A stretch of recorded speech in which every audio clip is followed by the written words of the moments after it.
Where did the music go? Why does this keep happening?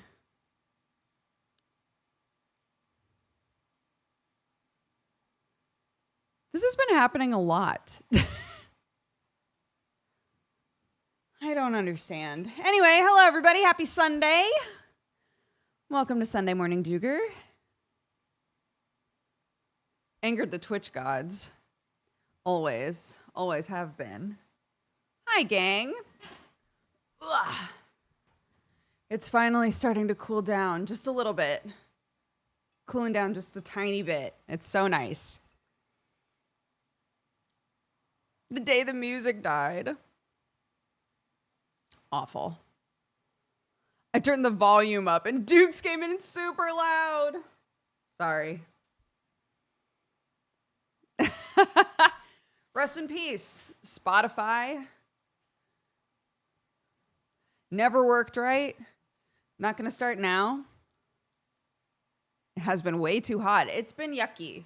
Not to be really English right now, but let's talk about the weather, gang. Wow, it's been nasty.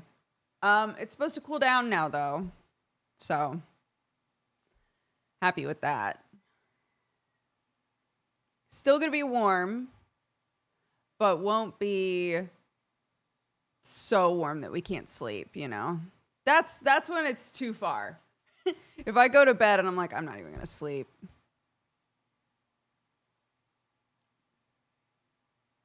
It's rude of you guys to send it to us. I'm so sorry. I don't think it was on purpose. We had storms and now it's humid. Yes. It's overcast right now. Oh, I forgot to water my potatoes. That's okay. I'll do it after this. Remind me when I'm like, thanks so much for watching, everybody. I love your faces. See you tomorrow. Be like, potatoes. That would really help me out. Hello, Dodger. Last time I was here was a month ago. I remember you having to think as to whether my name has happened to your dog before, as you, for some reason, weren't certain at first. Yeah, because I recalled having to give my dog an intensive bath situation, but it wasn't for skunks, because we aren't in skunk country. It was for fox poop.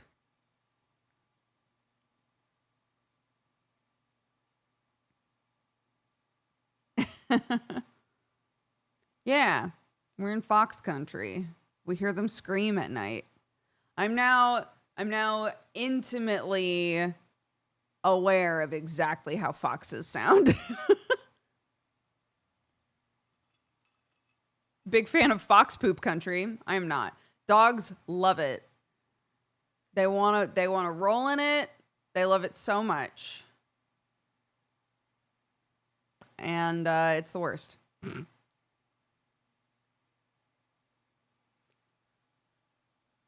Does Dodger have blue nails? I do. I do have blue nails right now. I made a mistake and asked my kid if she would like to paint her nails for half-term break. And if there's one thing that we all know about the mushling, it's that nothing can ever be simple. It always has to be like a big, cool idea. So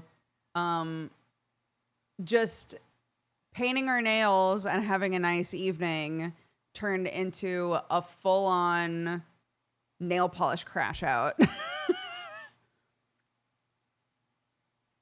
Because she wanted to do a design and the design wasn't working. So mine got done very quickly. The other ones were done and then taken off and then done and then taken off and then done and then taken off. But in the end, what can you do? Yeah. Go big or go home. I legit thought the mushrooms on the wall behind you were something on my tablet screen. I was furiously wiping my screen. These? No, I wish they were bigger. But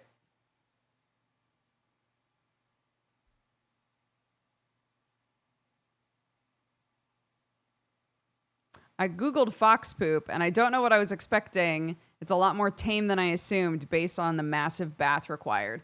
So it has to do, it's the smell. The smell is the problem. It's not like they shit their weight in poop and then poop gets everywhere. It's dogs want to roll in the little poop that there is, and the smell of the poop is so strong that when they show up, you're like, what the fuck? This is why I was like, was it a skunk? No, it was fox poop.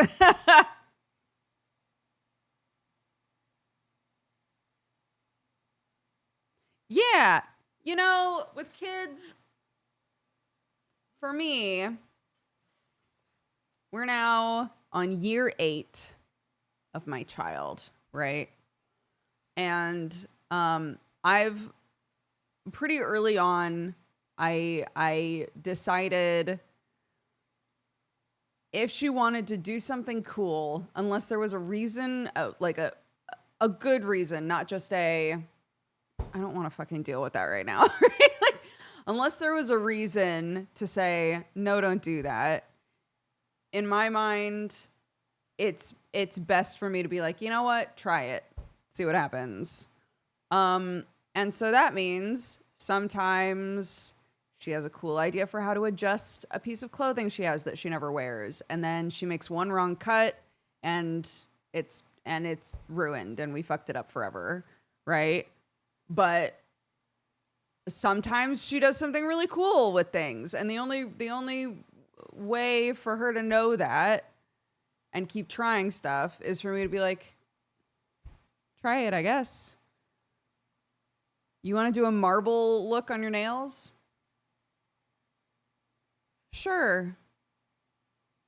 And yeah, it is going to be really fucking annoying when it doesn't look the way you want it to look. But like, how are you going to know that unless you just try it, So, so we have a lot of crash outs, but we also have a lot of wins.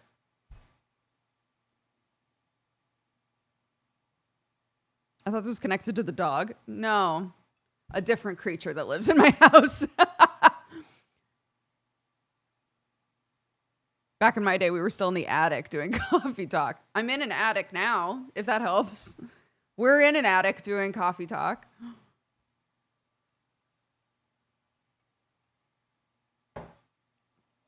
I do have a lot of creatures in and around my house, yeah.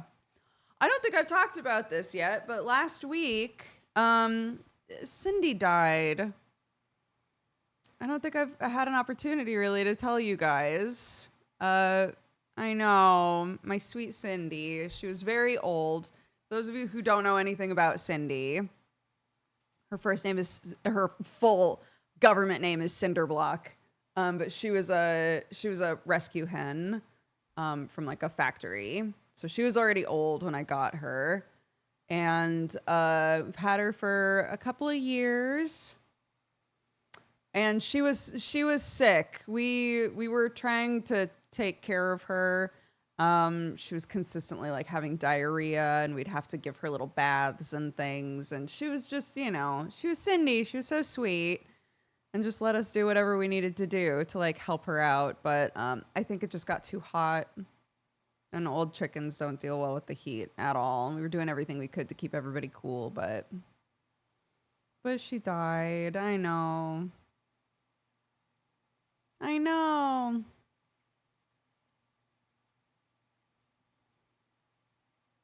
So that was our sad thing last week. Everybody else seems to be doing okay though. The piggies are so smart.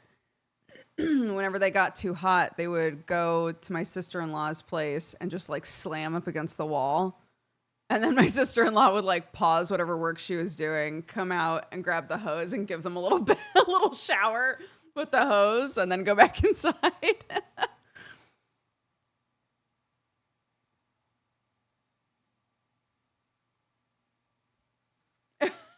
We were like, yeah. And the 2 hottest days, I got 2 like mini watermelons. And so on the 2 hottest days, we went out and gave each pig their own little mini watermelon. One of the days was when my kids' friends were over. So when we re-upped the sunscreen, when we were waiting for the sunscreen to like, I said, you know what? Since we're just like chilling, why don't we feed the pigs and give them some watermelon because it helps them cool down. There's like such a high water content. So they loved that, except for one kid. One kid was really excited to do it. And then once she realized how big they are, she was like, never mind. I'm not going near them.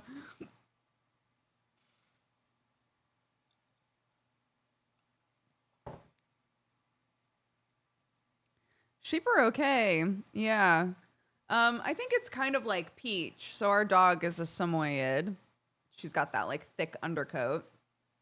And she doesn't do well in the heat, but the thick fur helps in the extreme cold, and it also helps in the extreme heat. It helps them regulate, right? And I think the sheep are kind of the same, where the fluff sort of keeps the heat from like cooking their skin, really, you know? But they hid pretty much the whole time. We just made sure they all had fresh, cool water to drink.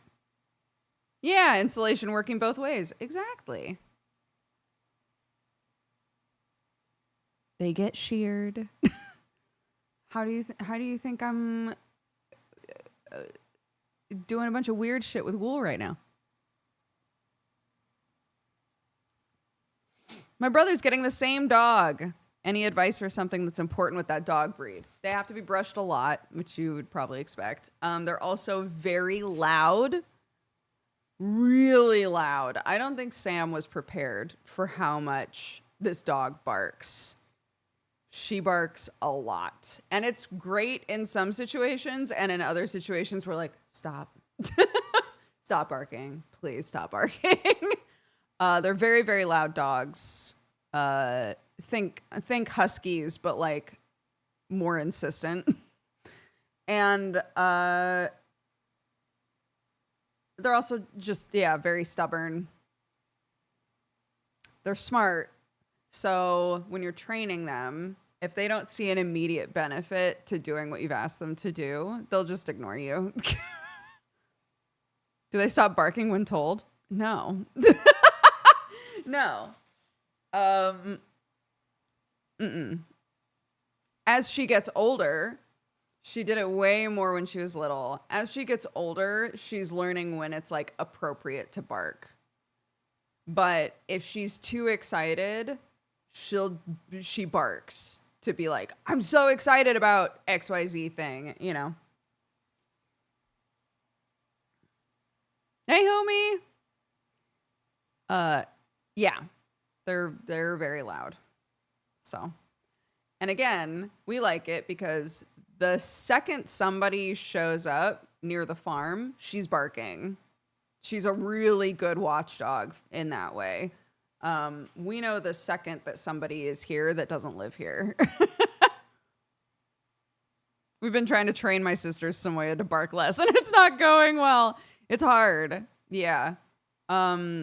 The only situation in which I've been able to like curb it is I hate when she barks at me when I'm putting food together for the animals. So if she barks at me while I'm working with her food, I just stop. If she barks, I'll just stop moving. And she's realized like, I gotta keep it together if I want to eat, you know, basically.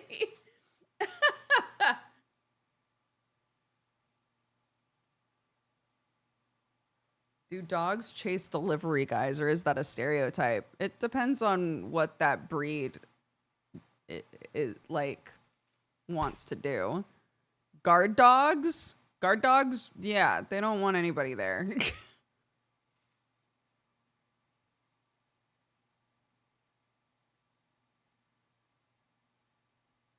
Peach learned from her parents. A streamer at heart. My dad yells a lot. Why can't I? So true. So true. No, we've gotten very used to it. And And yeah, like I said, she's a little over 2 years old now. So, 2? Is she over 2 years old now? Oh my God. Anyways, um, she's chilled out a lot.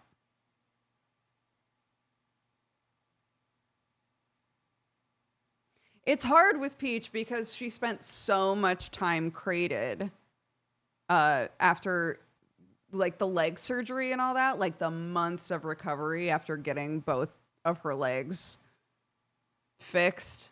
That time feels like it didn't really exist in like her puppy life, you know? So I keep reminding myself like, right, yes, she is 2 years old because she lost like half a year being injured, you know? So, but yeah, she's good now.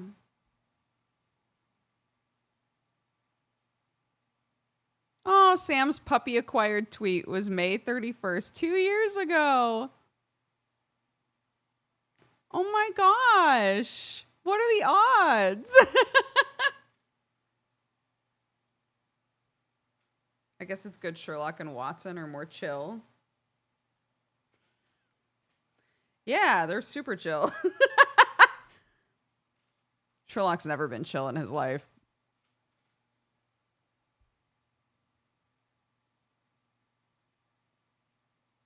Yeah, happy adoptiversary to Peach. Oh, baby girl.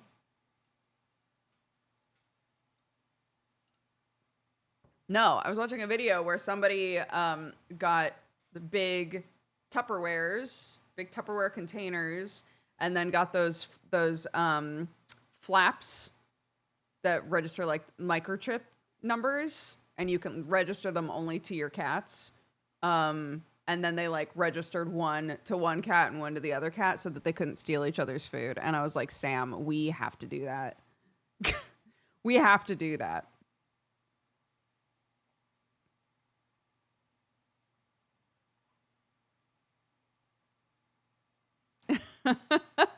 Right? Isn't that smart? Because Sherlock eats so fast. I have to hide Watson in another room with her food. Because otherwise he will eat all of his food and then shove her out of the way and eat all of her food. The only way is to put them in separate places. So, no, Watson's fine. I mean, she's old. They're both old. But, like, Watson isn't the food stealer. No.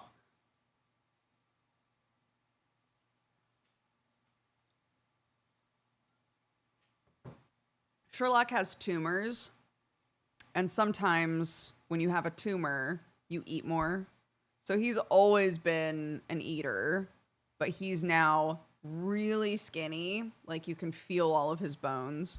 He's now really skinny and always hungry. So, baby boy. So we're like, we want him to eat as much as he wants. We're clearly like at end of life here, right? But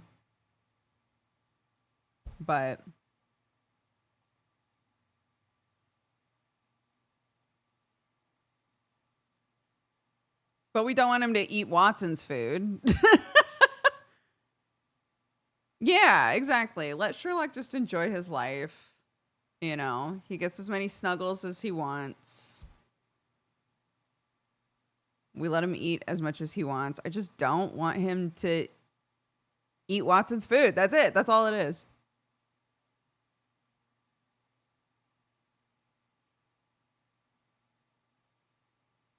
Yeah.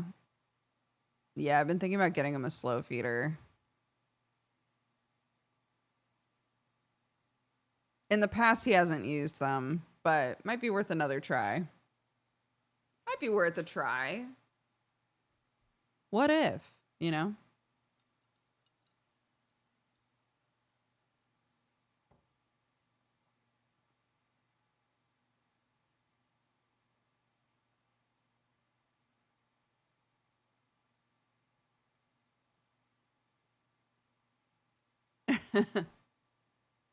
I have to remind my kid of that. The mushling loves to eat a bunch of food and then be like, I'm still starving.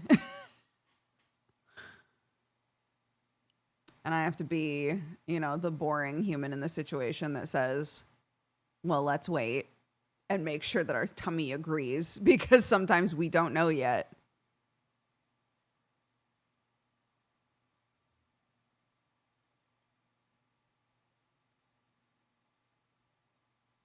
It is Dodger coffee. I'm back on the cold brew life because it's hot.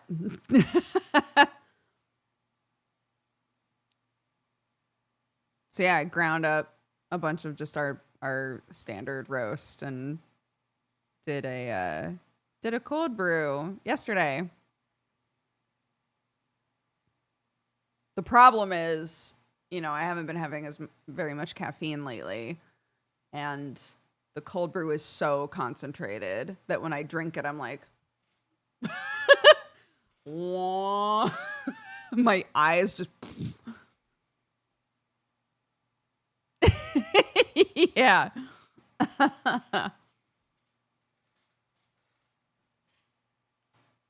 Mm-hmm.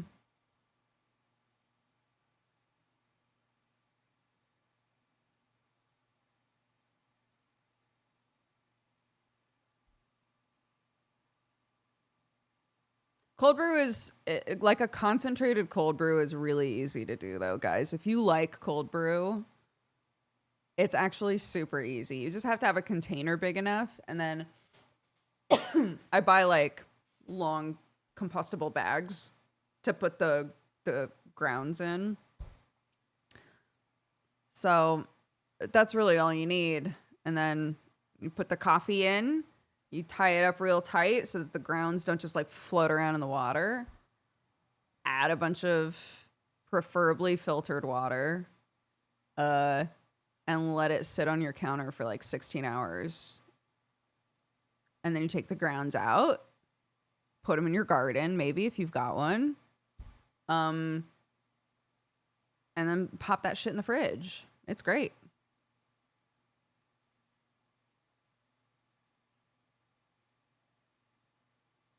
I tried once and the container didn't seal. The whole fridge smelled of coffee. No.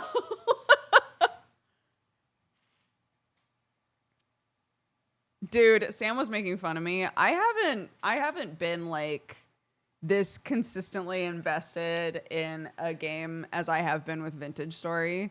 I'm logging on maybe like 3 times a day, literally just to check the farm, make sure that anything that needs to get picked gets picked, replacing stuff that needs to get replaced.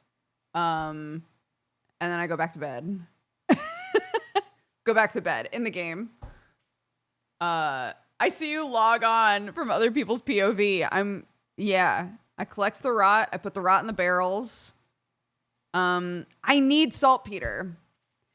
It's been days and days of in-game time, and the soil that we turned into terra preta is still terra preta. So I'm like, I think it's permanent, which means I need as much saltpeter as people can give me, because everything else I have in buckets now. I have so much compost. I have so much dry grass, so much bone meal. I just need the saltpeter.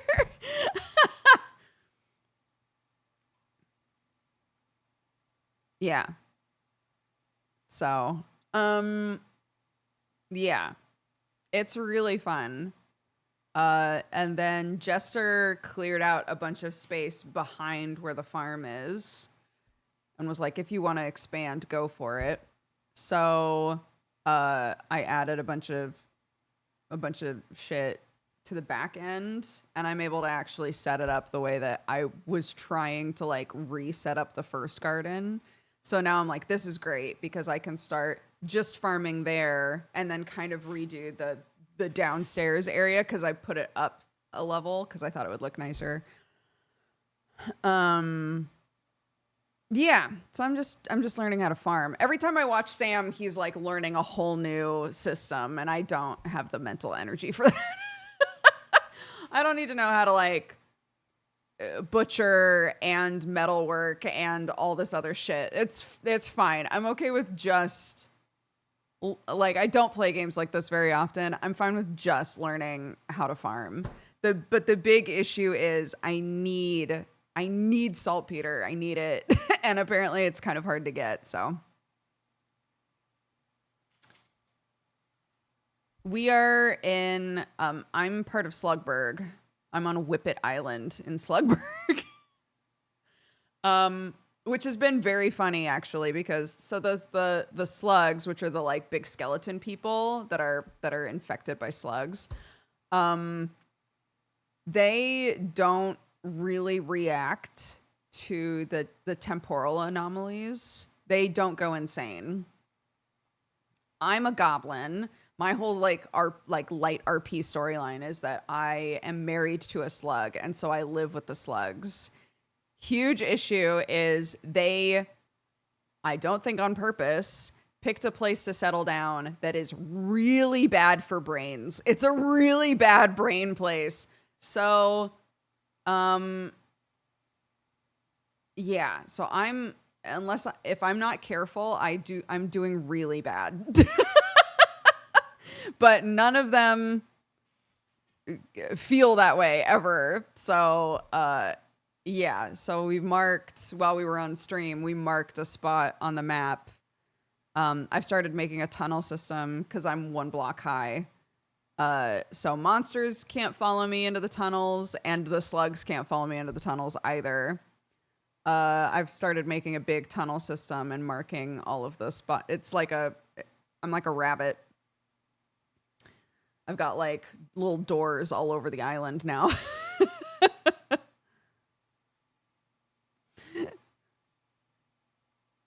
Is this a Dodger tunnel in our wall, or do we have a problem? Yeah. Sam was like, Tomato saw your door and was like, do we have a fucking borrower living in our walls? And Sam was like, yeah, but it's a borrower that we know.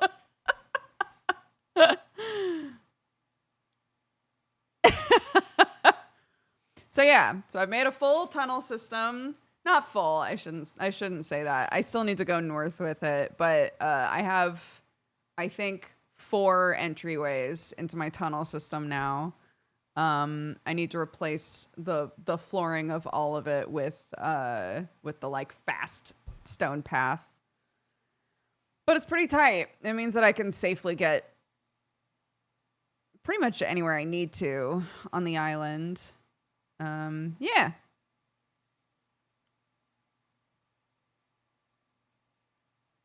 So happy you got the Eternal Stew going. I know. So they have like, so in real life, I think it's called Perpetual Stew, right? In the game, you can make Eternal Stew that you're constantly cooking and adding to, and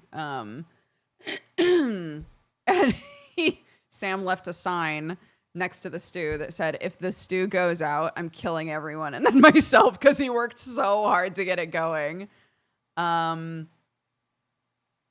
So yeah, I keep coming in when I need food and taking some stew, but I'm so scared.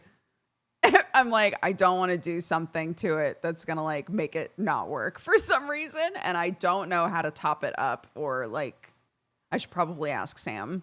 I don't know how to like add ingredients to it or anything like that. Occasionally I go in there and it says 10 ingredients have been added, and it's like simmering. And when it's simmering, you can't take food from it. So clearly somebody's logging on and like adding food occasionally, but I should probably also learn how to do that. It's the sourdough starter of stews. Yeah, the benefits of it go up the longer it's been cooking. So that's kind of cool. The like nutritional benefits. But yeah. So I've been really enjoying it. Yeah, I log on every morning. I log on in the middle of the day, and then at night, if I've got nothing going on, I'll log on at night and try to do like more expansive stuff, like add to the garden and things. But it's been fun. No, I haven't. Again, I've only done farming. I still haven't found clay anywhere.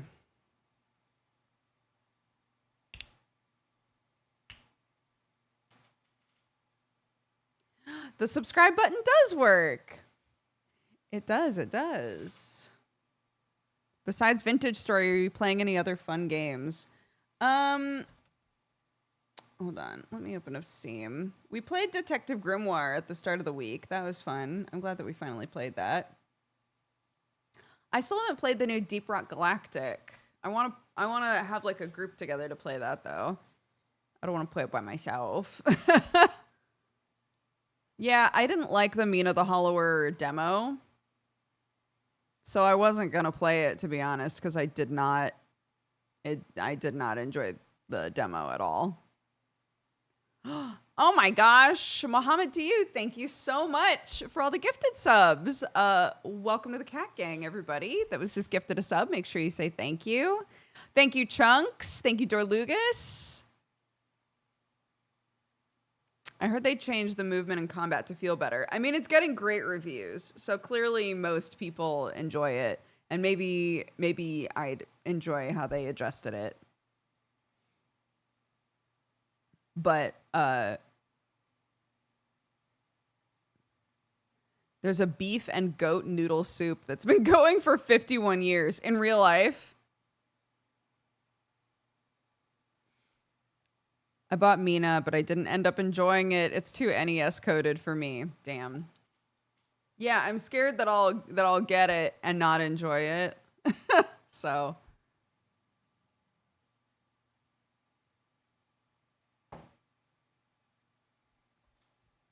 Is Map out? Map isn't out yet, is it? I would love to play Map on stream. It is? Wait a sec. Hold up. When did it come out? There it is. Oh, it just came out. Map. Map was so fun.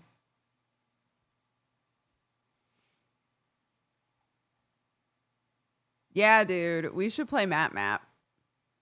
That's the game.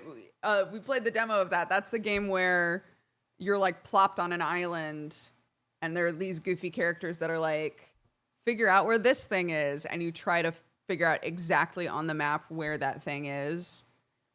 And it gives you like a bunch of systems, like number of steps or like things like that to try and triangulate exactly where it should be on the physical map. It's cool.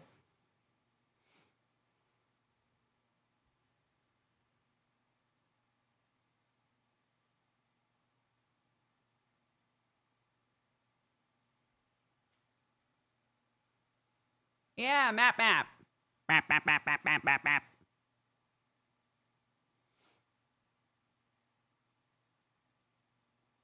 Your Discord is so good at sharing game releases. It's really helpful to me. I'm so glad. That's lovely.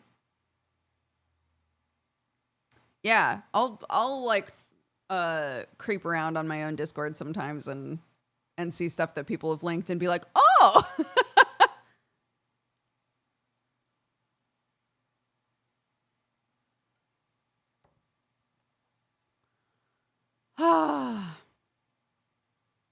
Half-term break's over. So we're back to normal tomorrow. It's crazy, though. That means we're only a few weeks away from summer. That's nuts. We're only a few weeks away from summer break? That's crazy. This year flew by, this school year.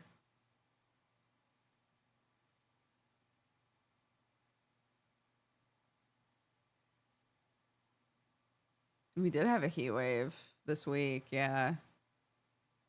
It was gnarly. We had like a full-on pouring storm that happened when the heat broke. And I was like, nice. I'm not going to have to water anything. And by the afternoon, I went out there and it was bone dry.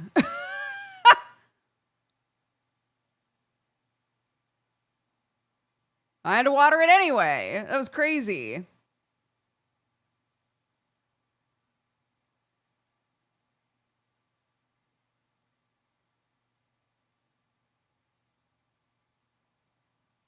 The ground was thirsty. I'm a few weeks away from a new couch, the biggest purchase of my 35-year life. I'm happy for you. A nice couch is such a game changer. They are expensive though. I was looking into because our couch has really been through it. We ever since we moved here, I think every couch we've had has been a hand-me-down. Somehow that's just been the case because we were the couch that we've had for a while was given to us by Sam's brother because they didn't have room for it when they moved. But that couch has been through the ringer. Like, animals have barfed and peed and whatever on it. We've had a child do child stuff all over it, right? And I was like, I need to get rid of this couch.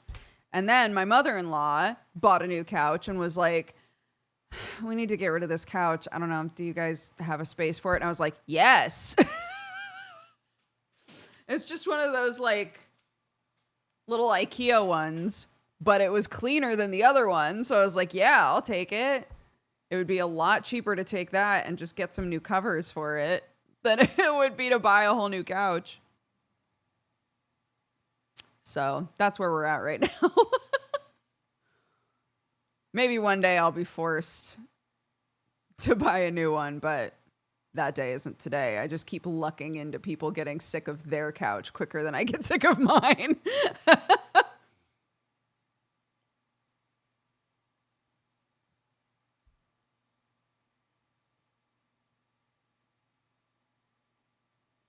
Do you have a daily/weekly routine in taking care of the farm? So I think it's about to adjust, honestly, because my sister-in-law and my mother-in-law do a lot of the like animal care. But my sister-in-law is moving, which is why the list of animals is shorter. Because a bunch of those animals are moving with her.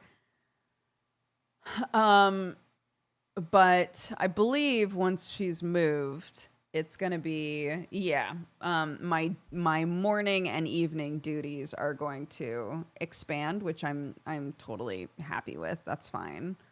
But it's a lot of you pick up a lot of poop on farms. on farms, if you do any of the like ranching side of things, it's a lot of poo picking. Yeah.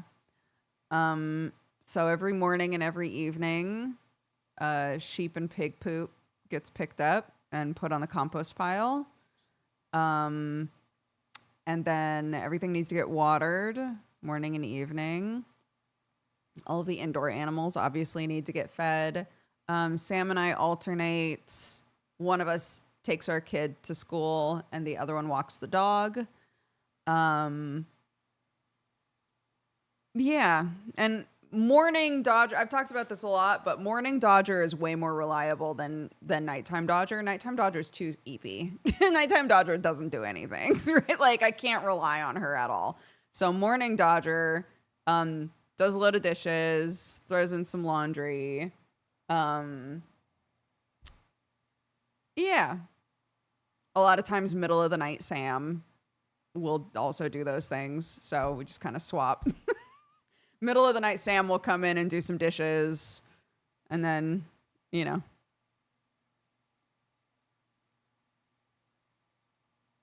as someone who works in conservation, it is 50% poop related work. It's a lot of poop.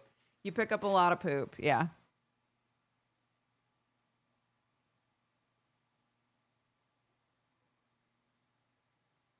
Yeah. Morning Dodger and middle of the night Sam. They never get to see each other, but they get along great.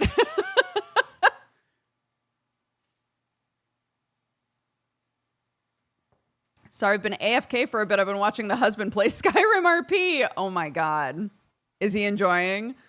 Sam came in. Sam and I were supposed to hang out last night. He was like, I have a thing I have to do in Skyrim RP. It shouldn't take that long. And then I was playing Vintage Story and I was like, I'm getting so tired. There's no way that we're going to hang out. I have to go to bed. So I messaged him and I was like, hey, honey, just in case you didn't realize, it's 1:30 in the morning. So I'm going to go to bed. And he was like, oh my God.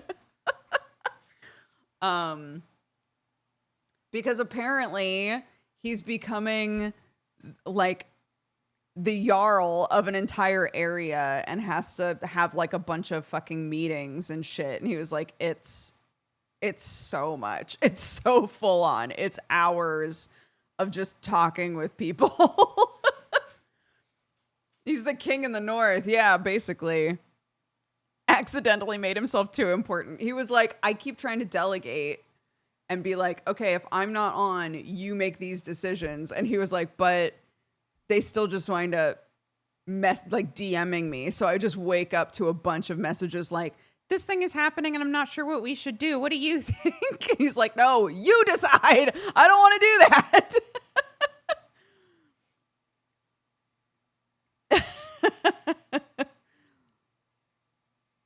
It's so funny. He always like slowly climbs to being like a really important person in the RPs that he does. And then he's like, God, I have so many responsibilities. And I'm like, then stop being important. Just stop being important. I remember when he said the Adventurers Guild was too much administration, and then he became King of the North.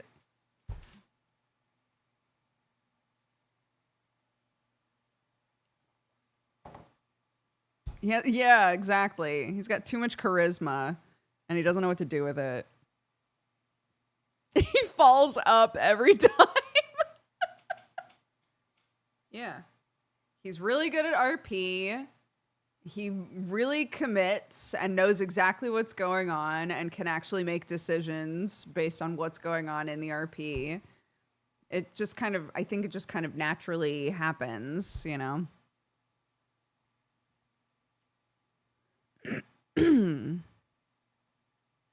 Meanwhile, if I'm in an RP anything, I barely talk to anybody.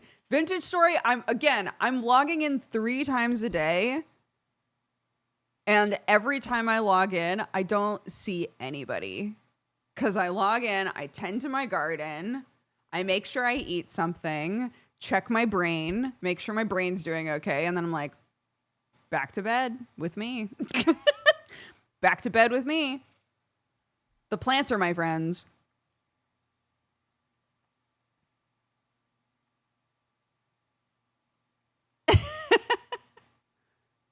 In Vintage, he was like, oh my God, this game is so chill. Just doing the tasks. Yeah.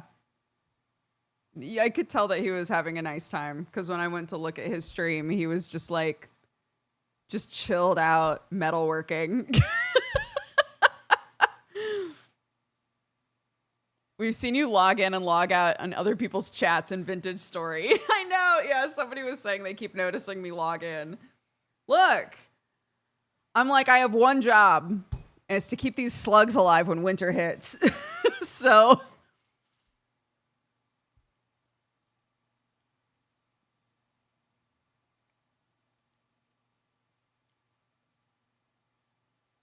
I just listened to Geek Enders. I was wondering with Vintage Story, how do you learn all the complicated mechanics in game? So they've got built-in tutorials. It's actually a really nice system. So before I logged on to the like group server, I went into a solo server and I did the starting tutorial because it has one that where it just guides you through like, let's get some cattails. We can make baskets. Here's how to make a basket out of cattails. You really need to start a fire. Here's how you would do that, you know. And it is complicated, but the tutorial is really just like, now we'll do this, now we'll do this, now we'll do this. And then when you're in the game, if you're playing with other people, it's nice to learn from other people, but there are there's like a menu kind of like in Minecraft where you can just search for stuff that you want to make. But also in that exact same menu is a tutorial for every aspect of the game. So if you're like, I really want to learn about pottery. How do I do pottery in this game? There's an in-depth tutorial on everything you need to learn to do pottery. For me, I read through all of the farming stuff, right? And I read some of the food preservation stuff, the stuff that applied to me. I was like, I'll read these, you know? Wait till you hear about her Tomodachi life adventures. Oh my God. It's been so funny.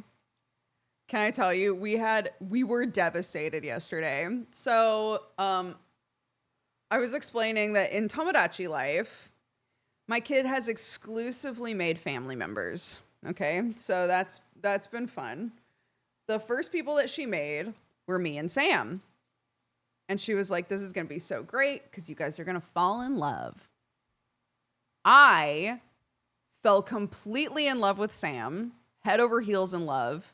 And he, no matter what, no matter how many days went by, it stayed as best friends forever. I was like completely friend zoned by Sam.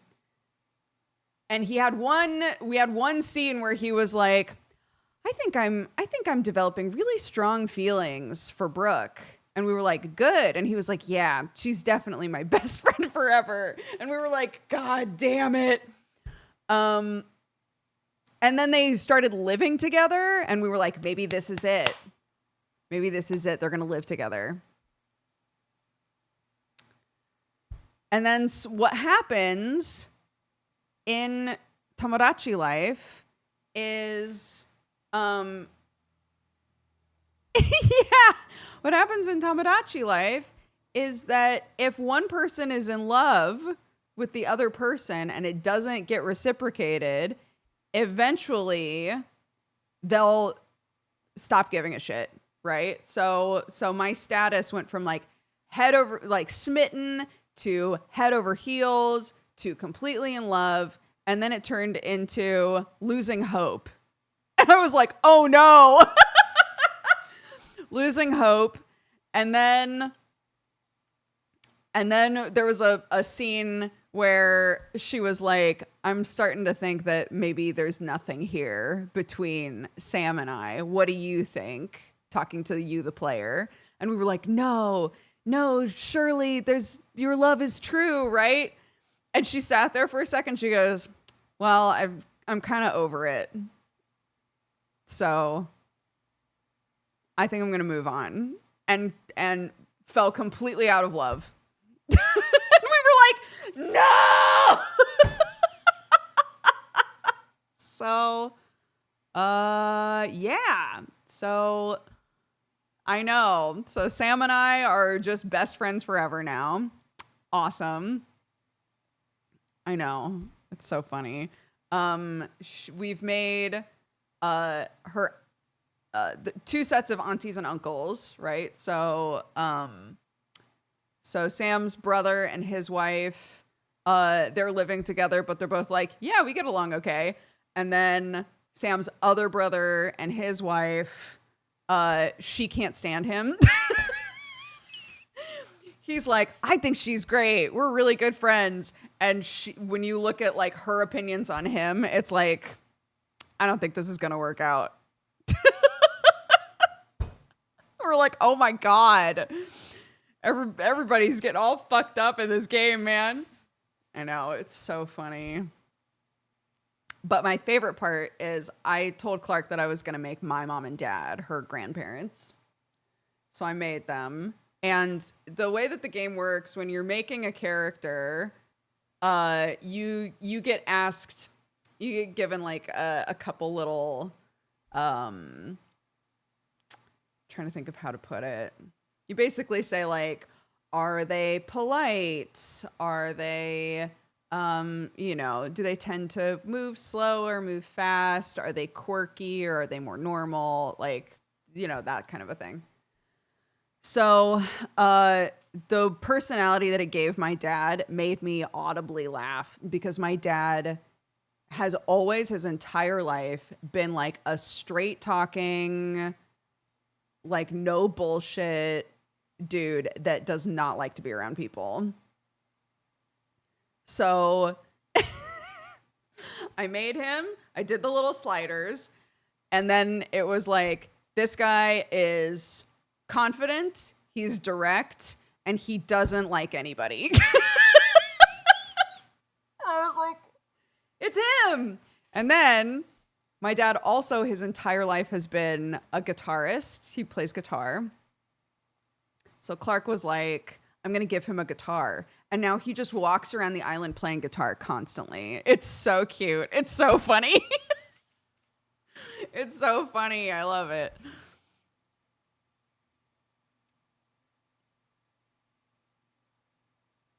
Yeah, so anytime Clark is like looking around on the island, if my dad is like playing the guitar, he's like wah rah rah, like just singing. Oh, that's the other thing is my dad is maybe speaks slower than anybody I've ever met. Sorry, Daddy, if you're watching. My dad speaks so slowly, so I set him to talk like comically slowly. And now every time he wants to say something to us, he's like, "Oh, hello. Can I have some new shoes?" Looks like he talks so slow. It takes him forever to like ask you for anything. It's so funny. I love it.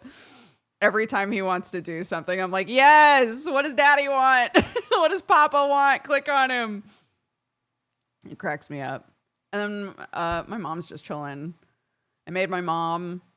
It labeled her a reserved perfectionist. So she just kind of like chills and does her thing. And she hasn't asked for anything yet. She's just walking around, just living her life. I'm like, how's she gonna meet my dad?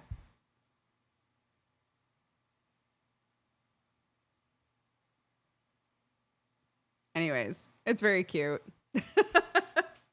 It's very cute. That game's fun. But it has made me go like, I really want, because I can't do it on hers.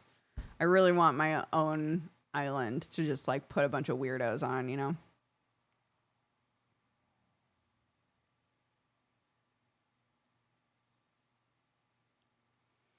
It's like The Sims meets Animal Crossing. You've got a little island, and then you make your characters. You determine their personality and how they talk. As you play, the more that you engage with these characters, I didn't quite, from watching so many clips, I didn't quite understand what the like game loop was with these. But it's really clever, I think. The more that you engage with a character, you are given more opportunities to like fine tune how they behave. So there's like a level up system, and every time they level, you can give them a new item. So my dad got the guitar, right? You can give them an item that they can just use whenever they want.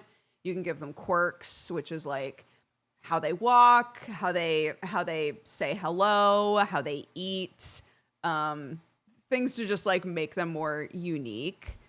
Just there's like a bunch of stuff like that you can do to make them more like hyper specific. And so occasionally when you give them a quirk, they'll be like, I feel like I'm starting to truly understand who I am. Just cute.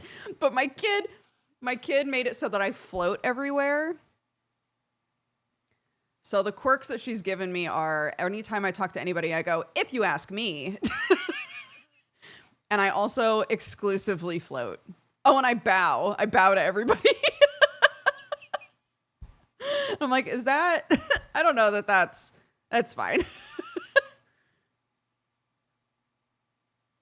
Watching creative people snowball the island into mayhem is an absolute treat. I agree. I was saying on Geekenders though, I don't know if I like fully got the idea out, but I was saying that like Animal Crossing also did amazing, right? And everybody kept being like, I wish that they would add stuff to the game, right? I wish we could get some new stuff in the game. That would be so great. And so I kept thinking to myself, Tomodachi Life seems like the perfect game to just like add stuff to, right? Like new events, all sorts of stuff. But I don't have faith that they will do it because other games that have done amazing and should have gotten more attention and updates just didn't. So I'm not going to hold my breath about it, but there are so many unique weird things that happen in this game that I would love if they were if they were like, here's a whole set of new weird shit.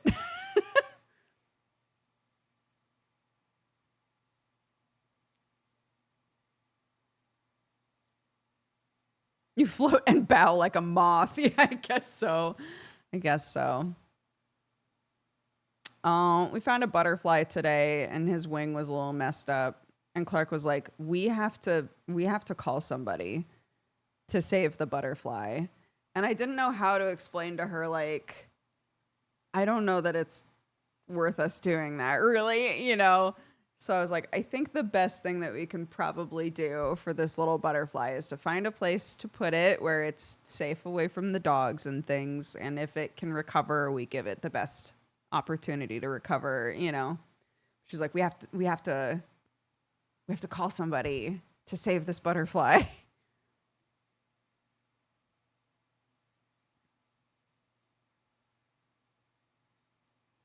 Well, it wasn't dead. She abandoned her bug necromancer ways. It wasn't dead. It just had it had a lot of energy. It could fly a little bit, but not very far, and then it would fall. And I was like, potentially it just needs to rest. So let's find a place where it's safe and it can rest, and then maybe it can recover on its own. But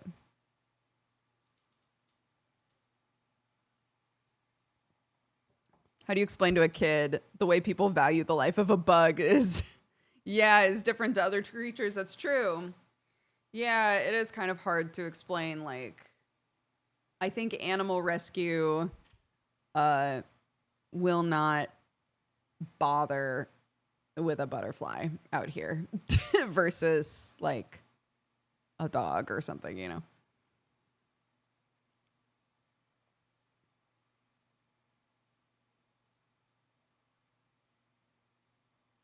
Call an ambulance. Call an ambulance. No, the worst one was, did I tell you guys about the tit bird? Did I tell you guys about the baby tit that we found? When I say found, my dog, yeah, okay. My dog had a living baby bird in her mouth.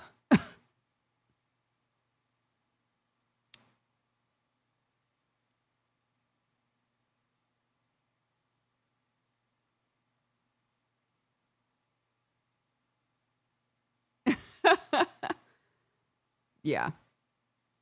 That was rough because we were like, we'll keep the dogs in as much as we can because the dogs all knew where the babies were at that point. I didn't say this to my kid, but I found two babies that had clearly been picked up by an animal and like taken somewhere else. But this one that was still alive and doing okay, we were like, we have to try to give it the best chance possible.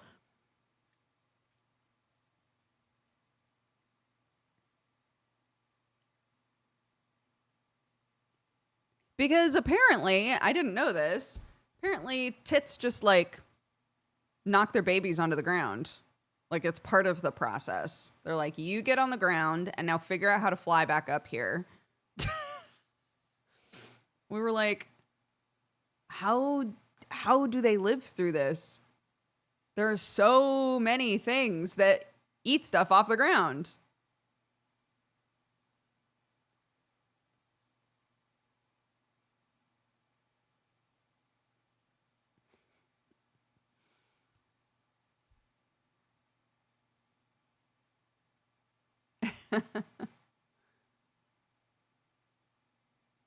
Imagine kicking your kid out and telling them to pick the lock.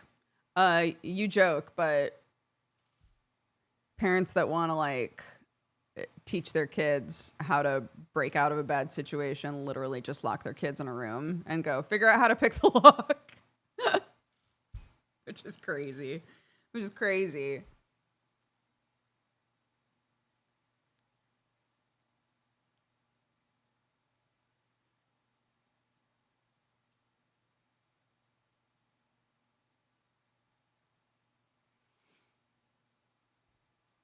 Sad part of nature is how do they live through this is usually not all of them do. That's absolutely true. I don't know if it's because I grew up on a farm already, but I have a very um circle of life mentality about creatures dying. Um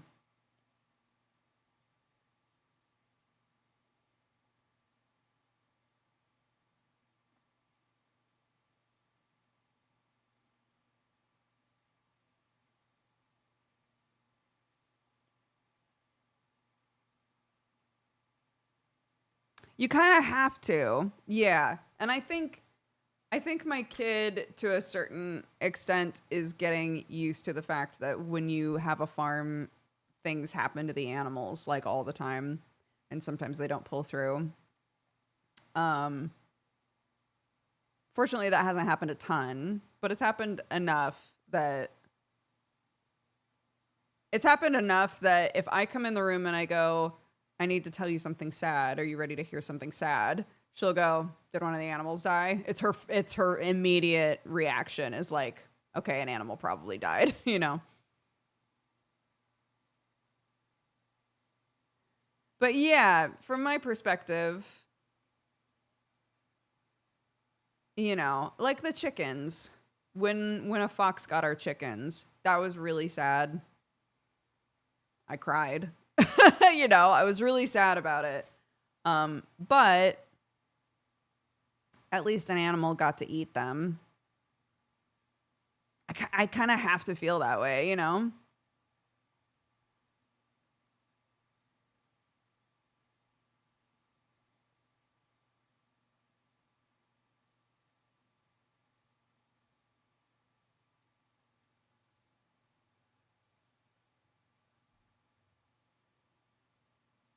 But yeah, that doesn't mean that we should be negligent with our animals.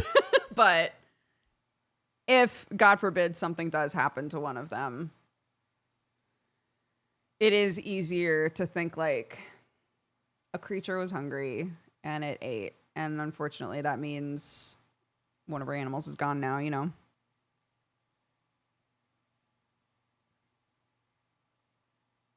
Wolves and foxes are annoying to deal with on a farm. Yeah. Well, like I said, we've always had foxes around here. So if we hear them screaming outside, I'll normally, number one, let Peach out. Peach is really good about not barking at night. Some part of her brain is like, everybody's sleeping. Like, I don't know why. She just does not bark at night, which is great.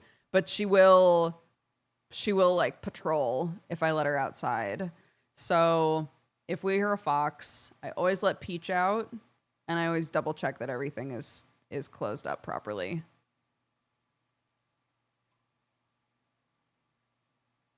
I know, she's so considerate. Unless somebody drives up. If Sam orders food in the middle of the night and a guy pulls up, she will 100% bark at the gate. And we're like, no, shut the fuck up. No.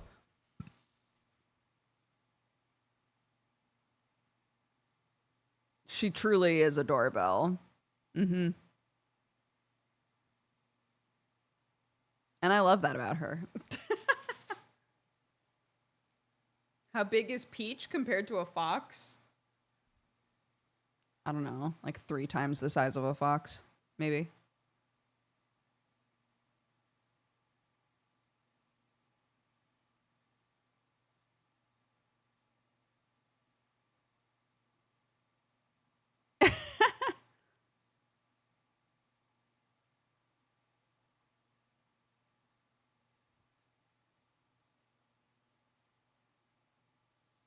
Peach is way bigger than a fox, at least in her heart. Yeah, true. I do think the more that we've developed the farm area here, um, we have less of a problem of foxes actually coming on the property.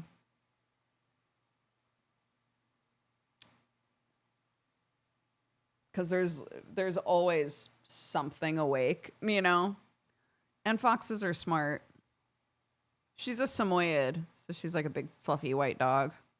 She's very small for the type of dog that she is, um, but still definitely bigger than a fox.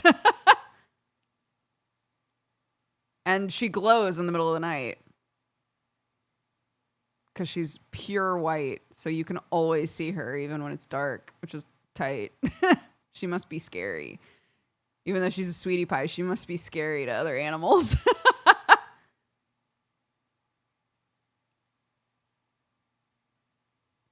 A samoyed. That's cute. Yes, I love that.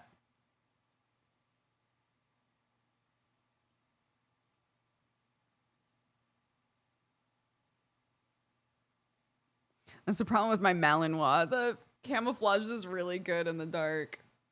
Yeah, I'm very glad that it's easy to see her at night.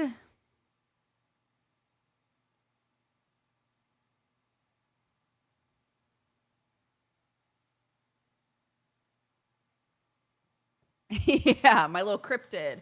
My cute little cryptid dog. Bye, Sonic Jen. Have a good day.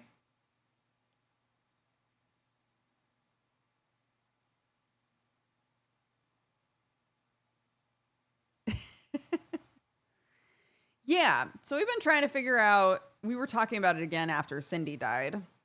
Trying to figure out what to do with our chicken coop. So we're like, we could just keep using it the way that it's supposed to be used as a chicken coop. But we could also, I could also insulate it and use it for growing the mushrooms. Because currently all of the chickens are living together in my mother-in-law's coop. They have been since winter, and they just didn't want to come back to my coop. They kept going back to hers. So our coop is really nice, but it's been empty. Yeah, Cindy died. She died this week. It was very sad. She was really old, and she couldn't deal with the heat. I did say this today, yeah. Cindy was my chicken. She was my old lady chicken.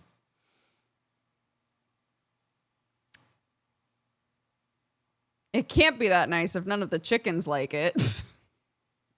You're right, it's a shithole. But anyways, yeah,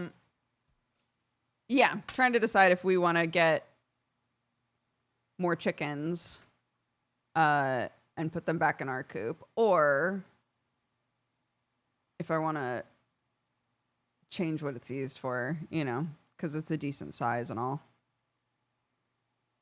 And I had talked about getting because I don't want to keep growing the mushrooms in the house, because if you let them go for too long, the spores are going to get everywhere. And Lord knows, I already have a problem with that. So, yeah. So I think if it was in the coop, that would probably be nice, because then it can have like a dark, warm space for like the initial inoculation to happen. And then they can be, if I put like sheeting up on the outside area, then they can be moved into more of like the sunny, warm area. We still have eggs. The chickens are still here. They're just not in our coop. Hi, Luna. How are you?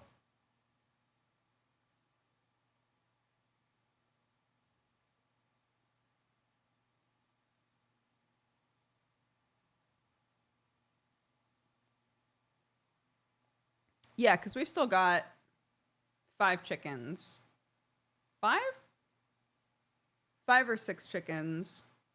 So we're still getting eggs. Just in a different thing.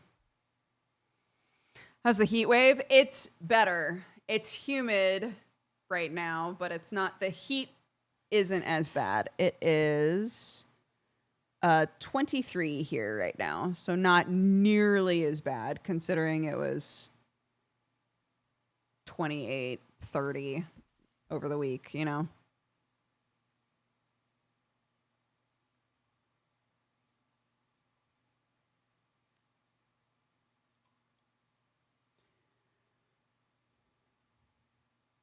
We did get thunderstorms, but the storm lasted for like half an hour, and then the sun would come back out and dry up all the water instantly. It is nice though because it's making us, because it's not even like summer yet, you know. So it's nice because it's forcing us to be like, okay, let's start getting our systems in place for when it's too fucking hot, you know.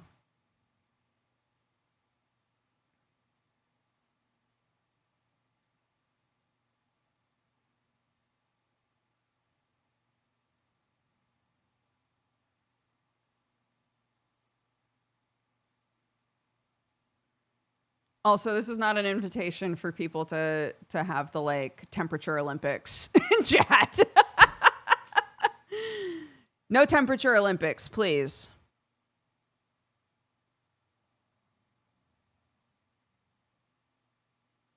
Yeah, Peach doesn't care about thunder at all, which is fortunate. No fun allowed. Look, if there are plenty of places on the internet you can go to argue with people about whether or not a thing they think is cold is actually cold. You don't have to do it here though.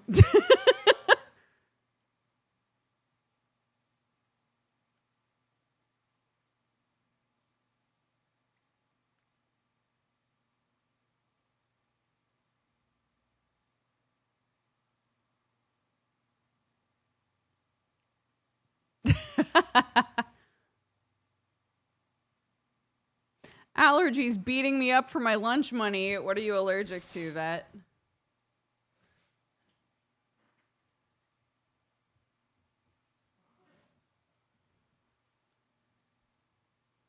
We had to sleep downstairs with our baby. It was too hot for her.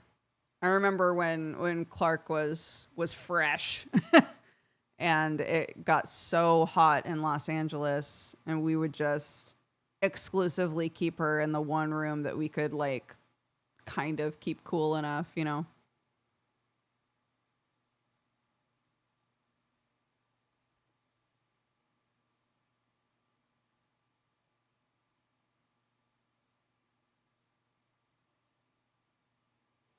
The trees, partner's also having a horrible time with pollen. Yeah. My kid's been sneezing a lot. We're thinking she's probably allergic to some kind of pollen, hay fever, something.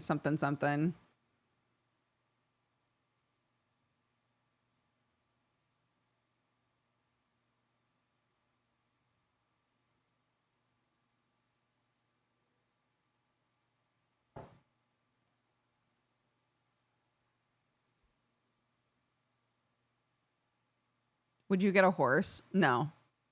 I grew up with horses. They are so much work. I'm not doing that. I told my kid, because my kid has asked for a horse before. Of course she has.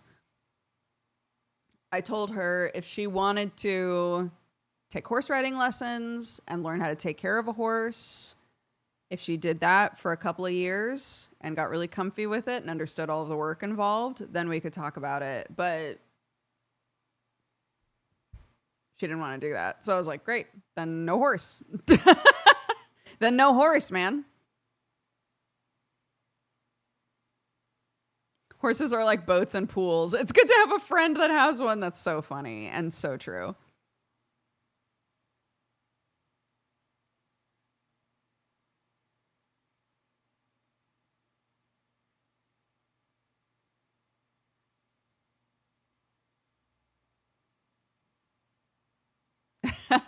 We had so many horses when I was a kid.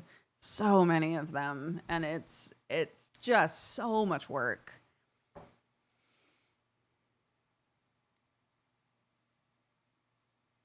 I feel so fortunate. My aunt has a full-on horse stable my kid gets to go to for a full day every week. That's awesome.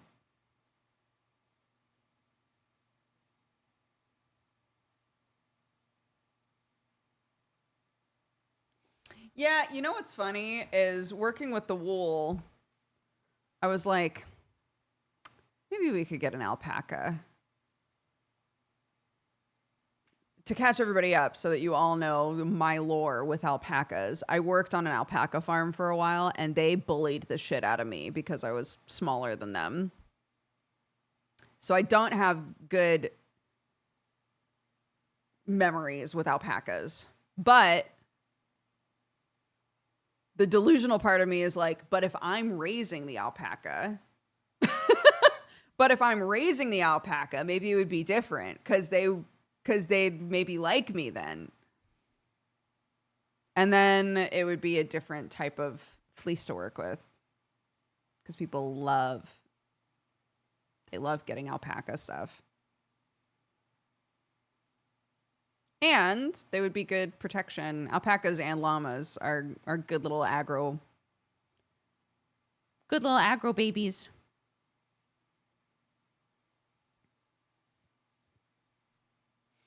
Isn't there internet drama recently about alpacas? I don't know. I've deleted everything. I have no idea.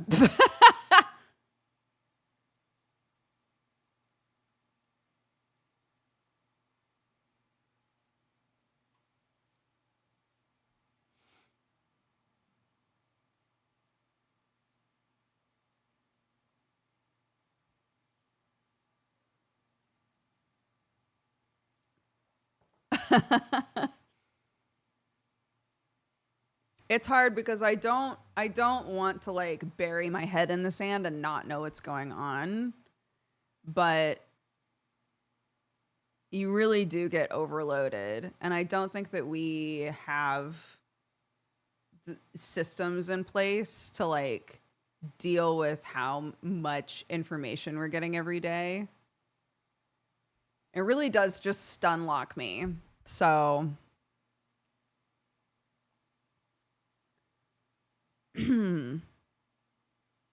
fortunately, Sam's still on it.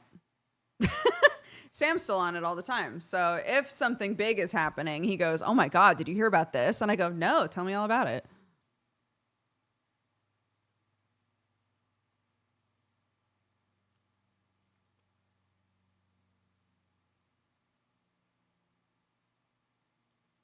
Yeah, I get the curation.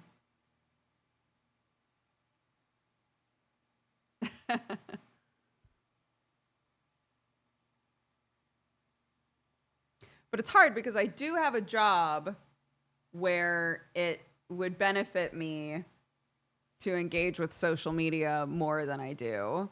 And I think I've done the like full on it all the time. I've done the completely don't even look at it, don't engage with it at all.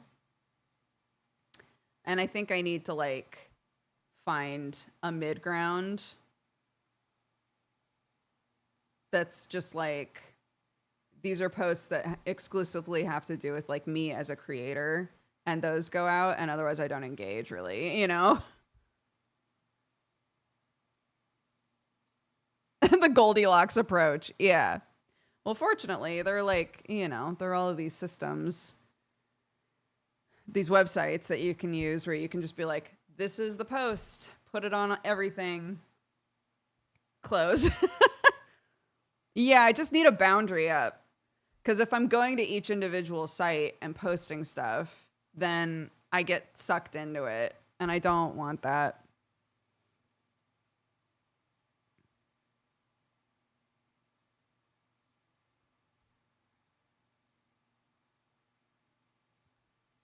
People who create groups of stuff they're interested in, and that's all they interact with. They only go on for like an hour, and that's it. Yeah, which is smart.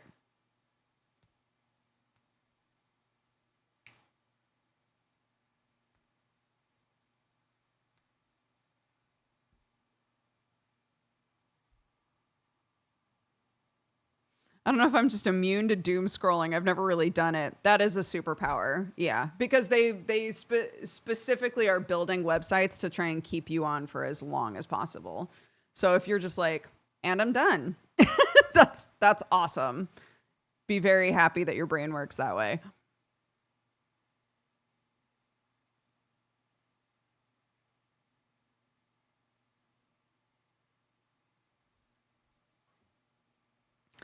Yeah, I've still just got everything deleted off of my phone. I still have YouTube set to let me look at it for 0 minutes a day. And if I specifically want to just like sit and look at stuff on YouTube, I go to my computer. So it's made it easier. But you can't delete YouTube if you have an Android phone. So I can't get rid of it. I have to just like do a workaround.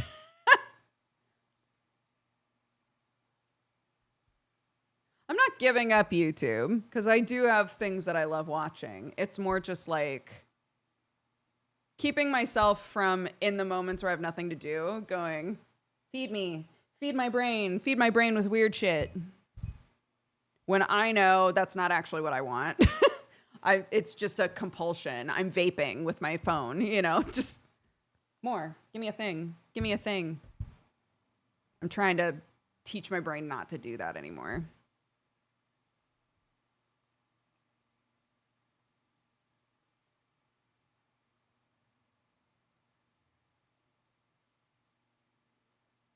Vaping with my phone.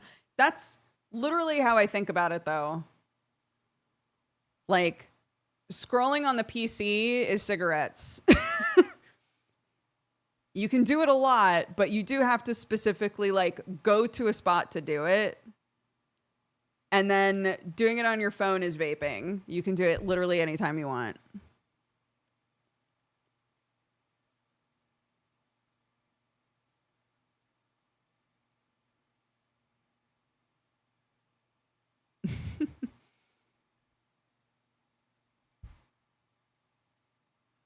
So I'm trying to stop vaping with my phone.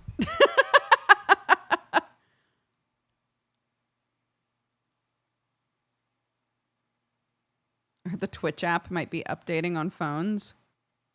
Updating in what way? I have to keep the Twitch app on here because I use it for work. For the worst, Shirley. Delete Twitter, start smoking. Yeah, do that. Don't do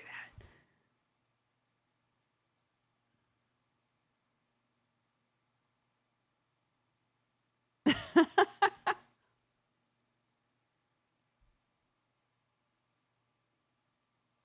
Yeah, I have said before, I do think it's easier to stop doom scrolling on YouTube versus other sites because the algorithm is so much worse.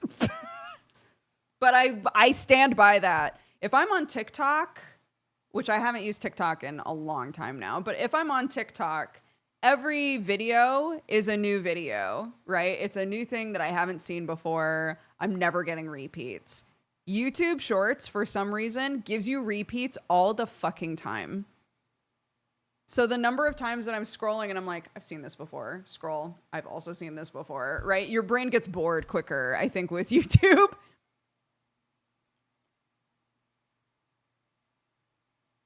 Also, every single ad that pops up on YouTube is AI. And that also immediately makes me want to close it. So. So, you know, if there was one that I literally can't delete, it being the worst one is kind of nice in some ways.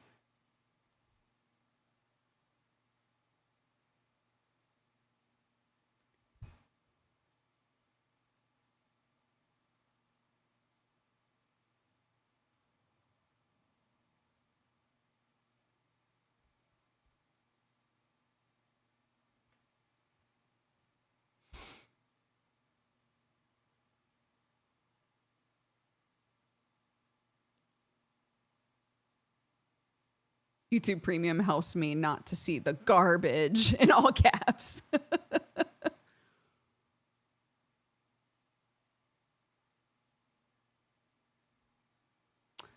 Yeah.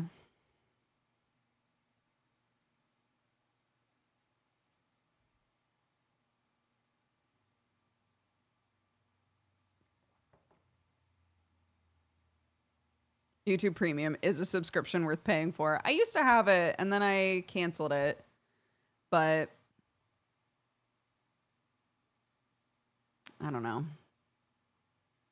I think I've reached the point where I have too many like tiny subscriptions nickel and diming me to death, and I really need to go through and be like, what the fuck am I paying for every month? Like, I don't think I even know anymore. I think there's just too many.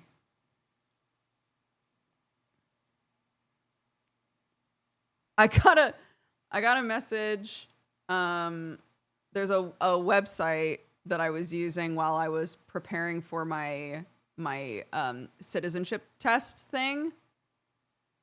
And apparently I paid for something and it was like, your subscription has been re-upped. And I was like, for what? Wait, what did I buy? What did I do here? Because I have not needed whatever you've got on that website for a long time now.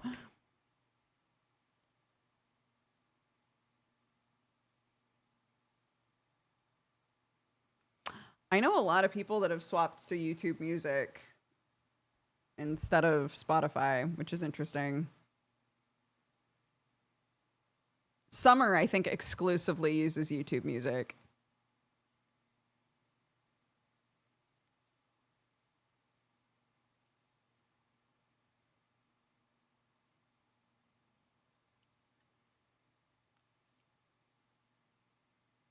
I prefer YouTube Music over Spotify. Yeah, I have a couple of friends that feel that way.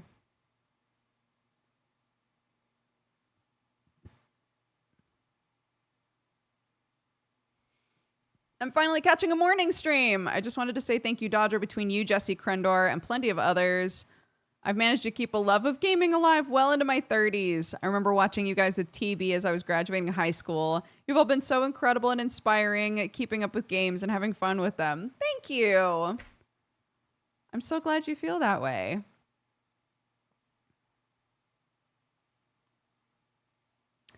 Yeah, it's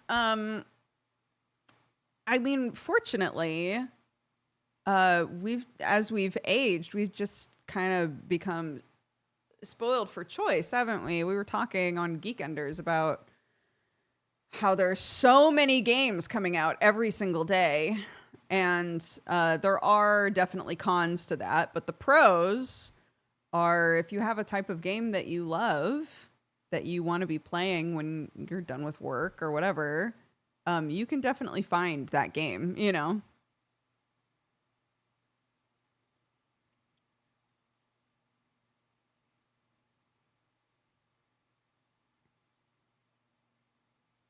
Main reason I got YouTube Premium was so I could watch with my screen off and download stuff for offline. That, I think, is the thing that pisses me off the most about YouTube, is when I'm trying to listen to something and I just want to turn off the screen and just listen, and it won't let me. That's the thing that might get me to do that, honestly.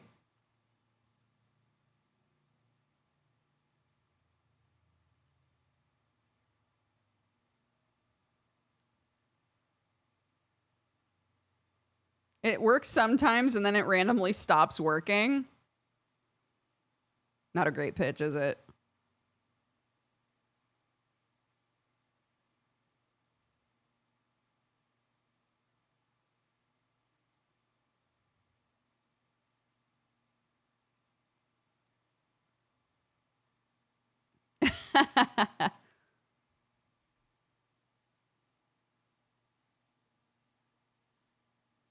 If you full screen the video, minimize the browser, or shut the screen off, back on, and then press play,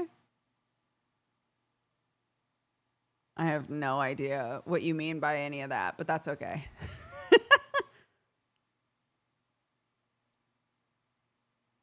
I don't like the ads on YouTube that are just another hour-long video, because if I'm baking, I'm like, I gotta wash my hands to skip this. That's so true. When an ad starts and you're like, well, how long could this possibly be? And it just keeps going. And you start to think, did a new video start? No, it's just a goddamn ad that's like an hour and a half long.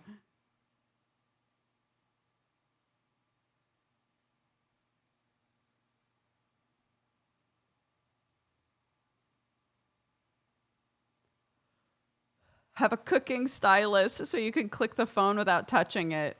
But then you gotta clean your stylus, surely.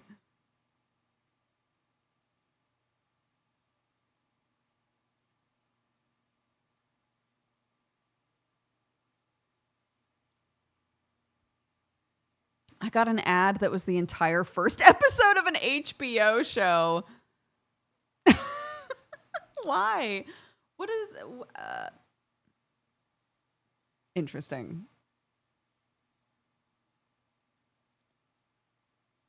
Yeah, but that's later. What? Cleaning the stylus? That is funny though.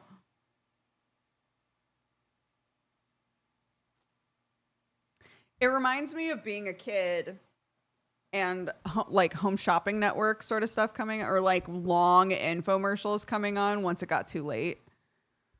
And you'd be like, oh, it's a commercial. And then you'd go, wow, this commercial is going on for a long time. And then you'd realize it wasn't a commercial. It was an infomercial. So it was going to go on for like an hour of slap chop. You know, the 2 to 4 a.m. slot. Yeah.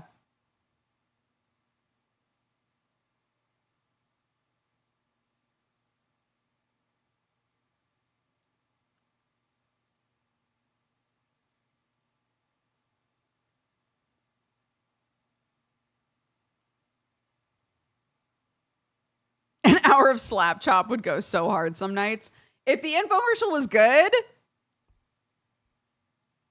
I was fine with it, honestly, because most of the time I just wanted something on in the background. But a lot of them were really boring.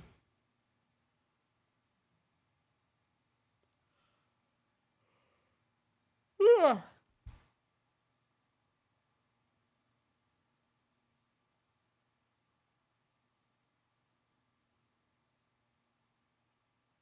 Ba ba ba ba.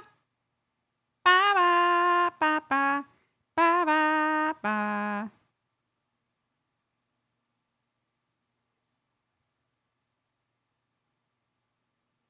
I was getting so nervous. We've been making sure that my kid always has like strong sunscreen on. What the heck is a slap chop? I need you to just Google it. I'm not going to explain a slap chop. We've been really good about putting on sunscreen this week. But my kid, I do not have freckles. And neither does Sam. My kid suddenly, after this week, has a bunch of freckles popping up like all over her face. And I was like, worried. It made me so nervous. I was like, I mean, they look very cute, but like, I'm scared. I'm scared that this is not good. But it's fine. It's just, I guess they're just always there. They're just darker after being in the sun, even with a bunch of sunscreen on, which is crazy. Yeah, the freckle gene popping out. Well, she's always had like dark ones. She's had like freckles that are there all the time. There's like a few on her cheek here, but she's never had just like a splattering of freckles, you know?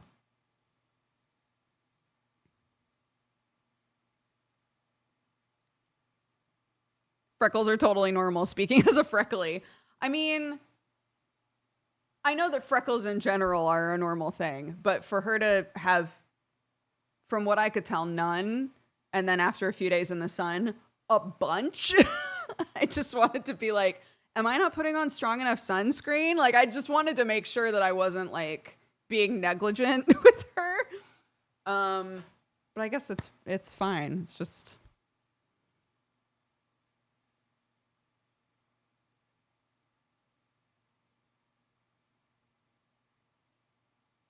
every summer I go so freckly and sunblock does nothing to stop it. Good to know.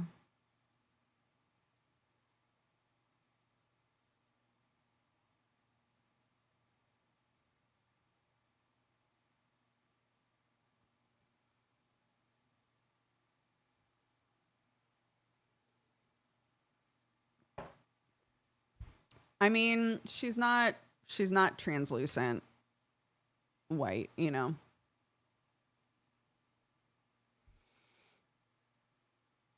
So she doesn't insta burn, if that's what you're asking.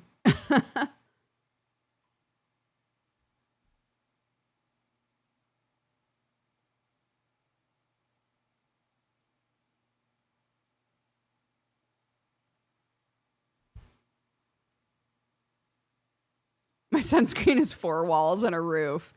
You know, like I'm going outside a lot more than I used to because I'm engaging with the farm TM. So I'm having to remind myself, like, you got to put on sunscreen, man, you know, because for a long time I was just I would just sit inside all the time. And yeah, if you sit inside all the time, I don't think you really think about sunscreen that much.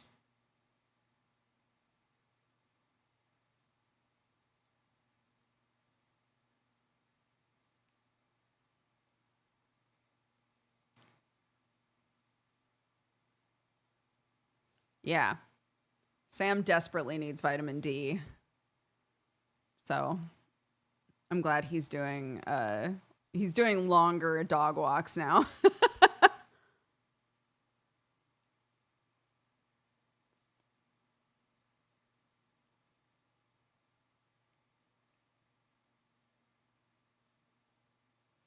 But it's hard. Yeah. If you tend to be just sort of like an indoor Danny, I think a lot of times you don't really think about sunscreen. And then you have a day where you're going to be outside a lot and you go, I forgot. I forgot about this.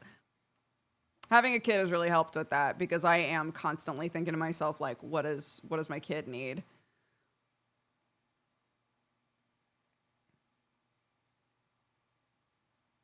Yeah, my brother-in-law was bright red after a day outside. And I was like, brother, I put some on my tattoos and I was like, that's fine. And I'm still red a week later. No. And your name is Lobster. I don't know. That's fun. I hope it heals quickly, though. It is fun.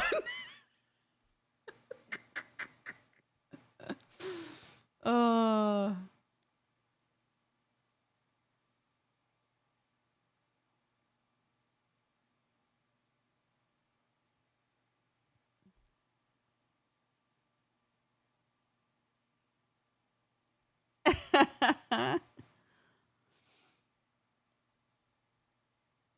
Yeah. I've burnt the shit out of myself enough times that it's kind of like not to compare yet another thing with an addictive substance. Apparently that's the theme today. But it's kind of like drinking. I've now had enough situations where I've drank too much that if I go out, I'm perfectly happy just having one drink. And I'm like, maybe I'll get a little buzzed. Maybe I won't. If I don't, I'm so fine with that. You know, like it's fine. I feel like that's how I am with the sun now. It's like, is it annoying to take the time to keep putting on sunscreen? Yes. But I now have foresight, and I know that if I don't, it's going to ruin my week because I'm going to burn and I'm going to be itchy.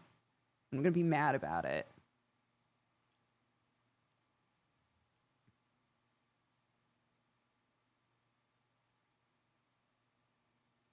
As a kid, I often got sunburned on my neck. It was always my ears. So whenever my kiddo is putting on sunscreen, I'm like, get your ears. Make sure you get your ears because it sucks when you're like, the tips of your ears are itchy. Ah, hate it. The sun is like a pitcher of sangria.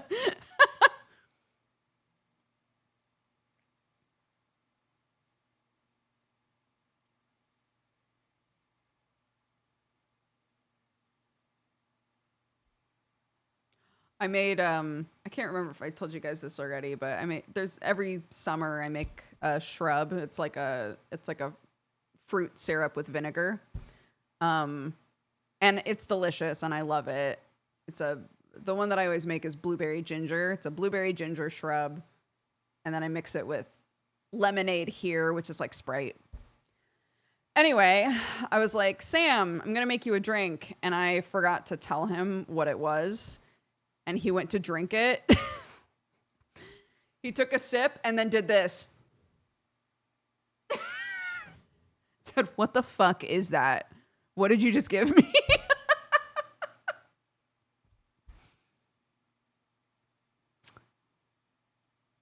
Like, "Oh, I'm so sorry. It's like a fruit vinegar thing with lemonade. You don't have to drink it if it's too strong, if it's weird." He was like, "No, it's fine. I just literally did not know what I was drinking." No, he's had it before. He just didn't realize that's what I was making him. He drank the rest. It was just, imagine that you're having lemonade with vinegar in it.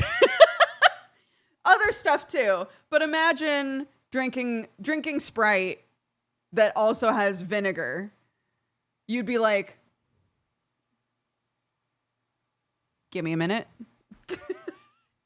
Give me a minute. I love it. But I've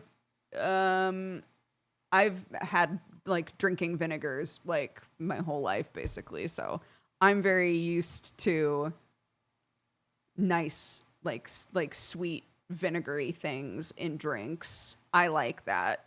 But not everybody does.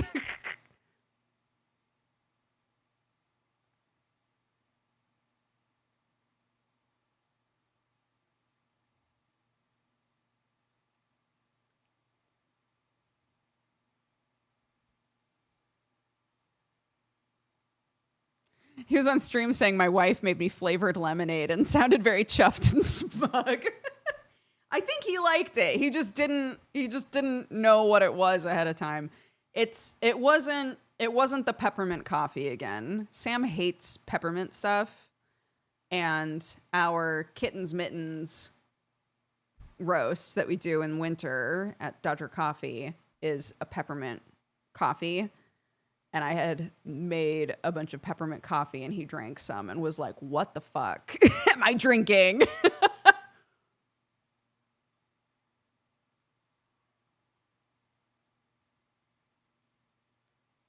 I got it from a book a long time ago, but it's like a bunch of blueberries. You smash a bunch of blueberries in a saucepan with grated ginger,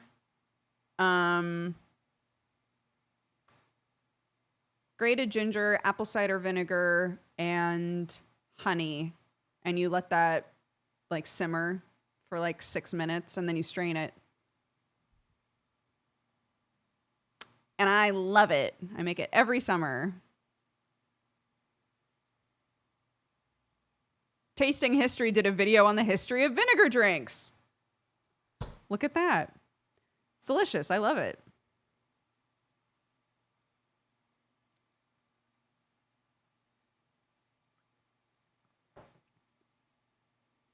What's my bev of choice when going out? Like what kind of bev are we talking? If I'm just going to dinner, I almost always have water because I'm boring. But if it's like, oh, we're all going to have a drink, it's beer. I'll have some sort of a light beer. I think beer is nicest with food, personally. I don't like anything fizzy while I'm eating food. Same.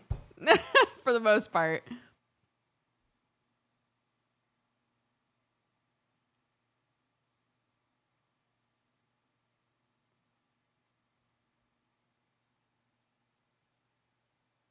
The weirder the flavor, the better. I used to be really into stouts. I used to love stouts.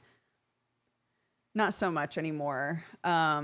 I love when there's a bitter. If I'm at a place and they have a bitter on the menu, I'll usually try it because I really like bitter beers. But yeah, I do love appetizer.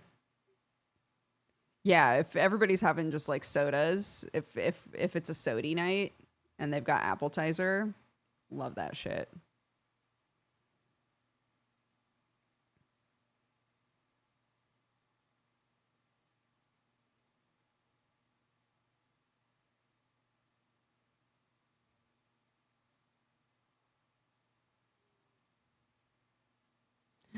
Ice cold appetizer when it's hot out is a bit special. I agree. It's so like, oh, what a delight.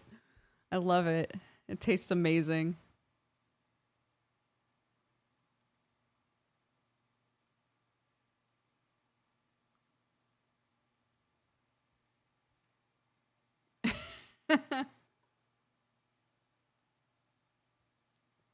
This year, I found a patch of slows.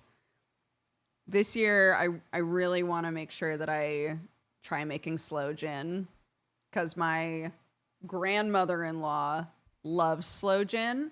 So I'm like, if I can make it, if I can collect the sloes and then make sloe gin, if I don't like it, I can just give it to her because she likes it.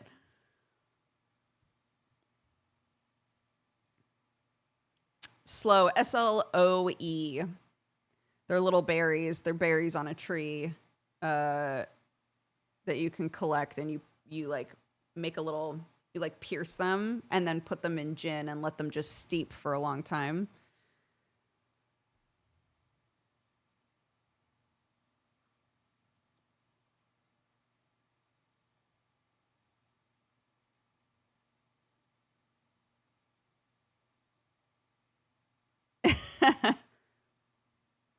Yeah, Sam doesn't drink.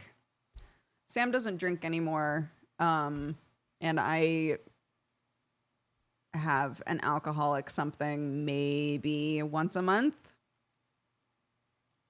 So, we're not going through stuff very quick.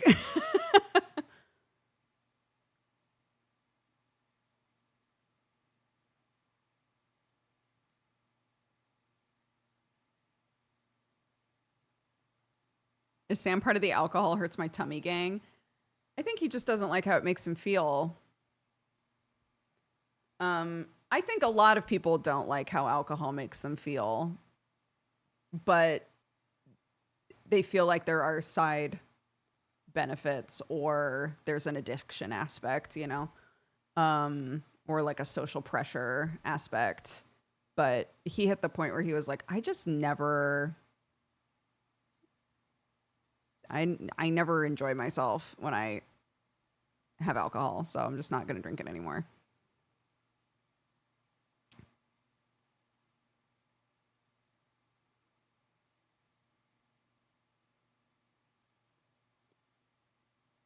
Not saying that's the case for everybody. I'm not saying I think nobody likes alcohol and they're all just pretending because of peer pressure. I enjoy the taste of beer. I love the taste of beer. But, I just don't have the inclination to drink very often. And I think part of me is also because I grew up around a lot of alcoholics. I think there's also a mental aspect of like, I don't want to let myself drink very often because I don't ever want to be worried about myself in that way. So.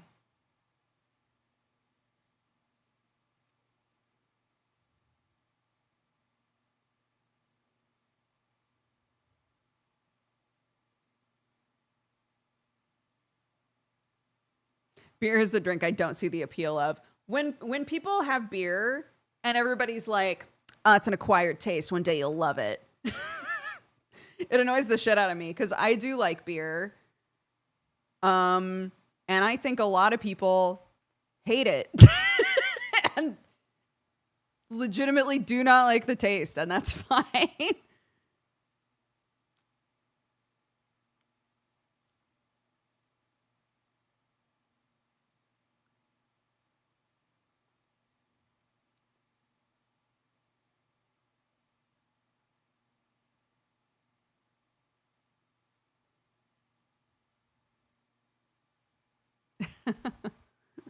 Anywho, yeah. Sam doesn't drink. I drink very occasionally.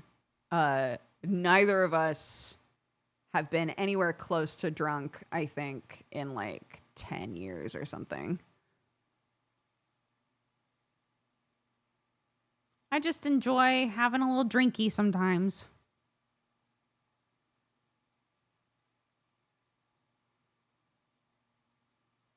I'm also a non-drinker. Just give me lemonade. Like, there are fantastic. What something is kind of circling back around to, like short form content and like the sort of videos that you can stumble on. One of the things that has been getting fed to me a lot is people who make really good mocktails.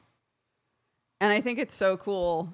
I don't know. Like, I feel like it's really cool that there's so many people now that are making, you know, like sobriety content that's not like, are you a fucking alcoholic? Drink this instead. It's just, do you not want to drink? Here's a cool thing that you can drink instead that's still like fun and, you know, and delicious.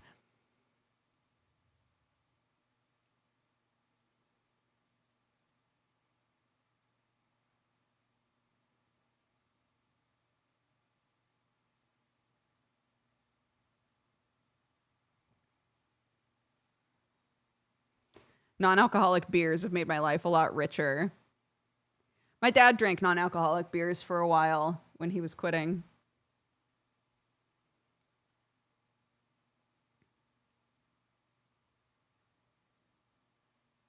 I have noticed Gen Z's drinking way less than previous gens. Yeah, for sure. Also, I was talking about this with somebody. They were saying like, ah, man, there's still such a smoking problem. And I was thinking about it. Cigarettes or vapes. I don't see anybody like young doing either of those things ever.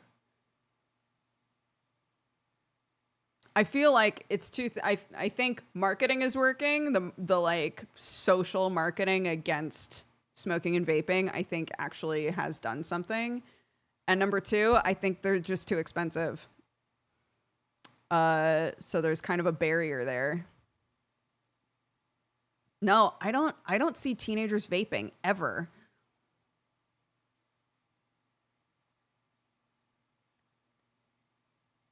A bunch of people in chat are like, no, I see kids vaping constantly.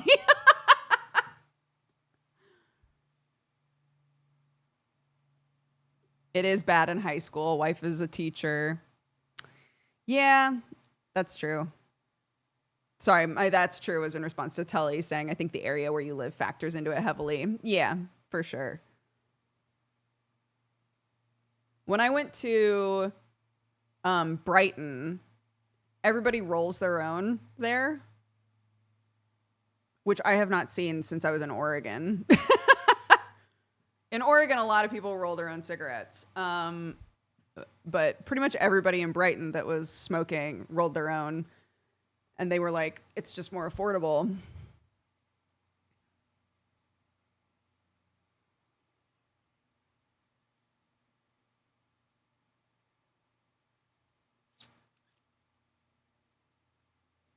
My wife is a teacher in Southern California, and vapes are a problem. Interesting. The peppermint coffee sounds delicious, by the way. I'm going to look out for that one. Yeah, we normally launch it. We have two big seasonal roasts. We have Kittens Mittens, and that's in winter. And in autumn, we do Sweater Weather. Sweater Weather is by far every year one of our biggest sellers. People love it.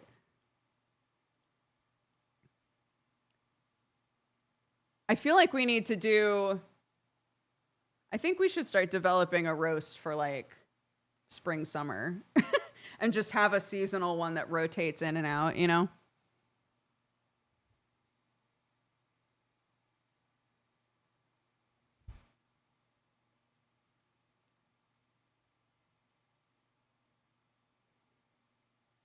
Sweden only has 5% smokers now. That's crazy. A citrus something would be good for spring, summer. Yeah, I think most people, though, associate a citrus drink with tea, not so much with coffee. I don't know. I'd want us to try some stuff and, like, do some testers. Yeah, the teas just weren't selling. unfortunately. So we stopped stocking them because people weren't buying them.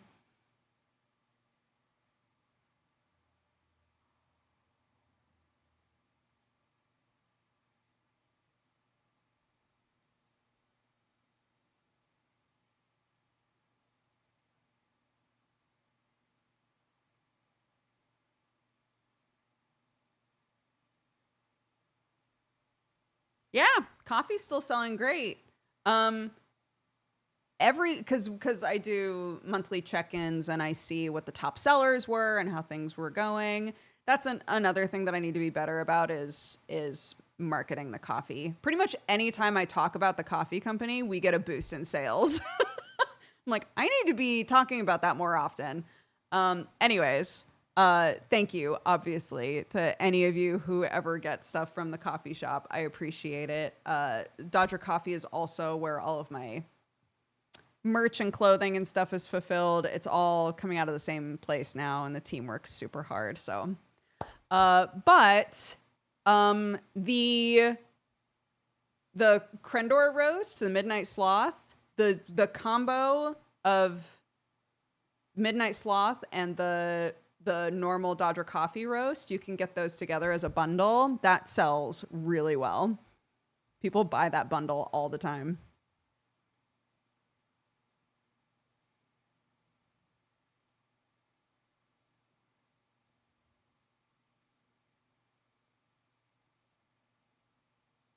Yeah, Sam the other day was like, "You need to be using me more."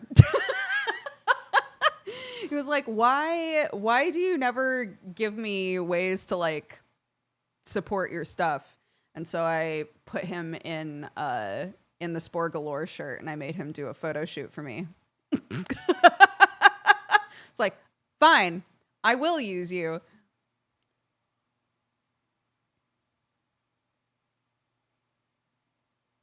He's not wrong. It's true. Like we have I'm very lucky to have like a whole support system in Sam, and hopefully he feels the same way about me. Um yeah, so monetize me, Captain. That's so funny, dude. You guys are so much funnier than me.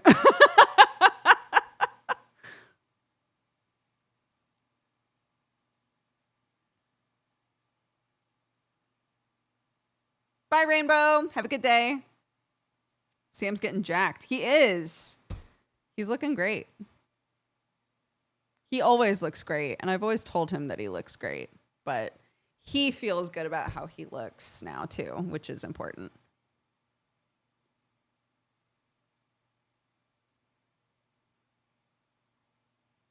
But why male models? Dude, I took him outside. It was a beautiful day. Put him in the shirt, and he was like, "What should I do with my hands?"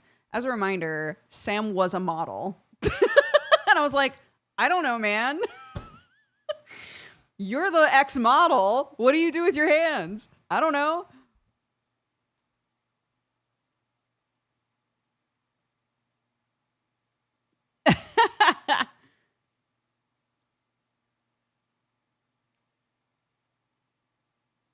I know. I need an easy way to just like slap together like a banner of some kind that I can put on my stream when we have like new stuff cycle in and all that. Cuz we do add stuff to the store pretty consistently.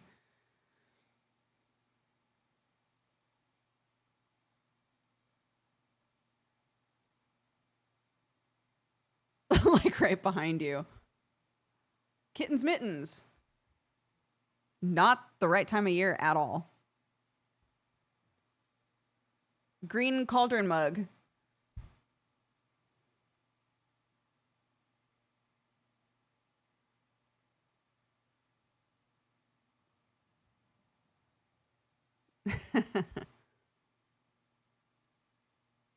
Does Sam speak well or badly of his time as a model? He does it. It was a job for him. He doesn't really speak bad or good of it. It's just like he modeled for a while, you know.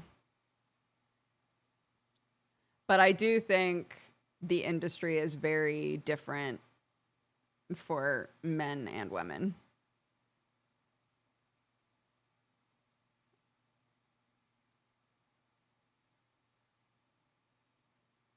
Every stream I learn about a different job Sam has had. Yeah. He's like my dad in that way. Sometimes my dad will drop weird lore and I'll be like, I've known you for almost 40 years.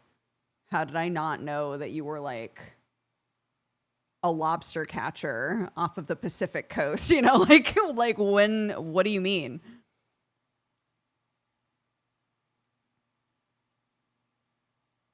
Thank you, Mohammed. And thank you again for those gifted subs earlier. I appreciate it. Long time no flesh face, see. You look so handsome and pretty. Thank you so much. I'm about to wrap up, sadly, but yeah, I like still doing a stream like this once a week. I think it's nice.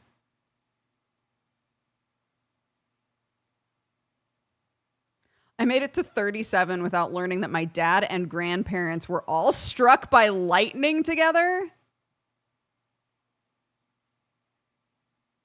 That's crazy. That's insane. What do you mean? That's shocking. Wrap it up, everybody. Wrap it up, guys. We're not gonna have a better one-liner than that. There it is. All right, let's read off the activity feed, and then I'm gonna go see how my kid is doing. See how many ice creams she ate while I was not in the house. Wild. Okay. Sprinkle the Lich King, thank you for the 52 months. Chris V for the 57. Dorlugas for the 100. Nath Dan for the 1 year. Thank you so much. Happy anniversary. Asher Lee, thank you for the 117. Tetsu for the 85. Pigeon Studios Pete for the 30. Jax Ramez, thank you for the 2. Citro for the 126. Jazz Jackrabbit for the 119. And Lucky Strider for subscribing. Thank you so much. Welcome to the Cat Gang. Wait, we missed stuff though, because we also had. Why isn't it on here? Hold on. Oh, that's why. It wasn't including gifted subs. We also had gifted subs from Muhammad and from Sir Chunks. Thank you so much, guys. Again, if you were gifted a sub, if you look in your little notifications at the top, it's like a little mailbox thing. It'll tell you if you were gifted a sub and who gave it to you. So make sure you say thank you. Where should I send you guys? We don't have Sunforge tonight. So keep that in mind. So this is it until tomorrow. I will be gone. Let's send you guys. Yes, I will water the potatoes. Thank you guys so much. I will. Has versus RPG is playing Dark Souls 2. If you would like to go say hi. Spread love and joy, and I will see you guys tomorrow. Thank you so much, everybody. Take care of yourselves. Bye-bye.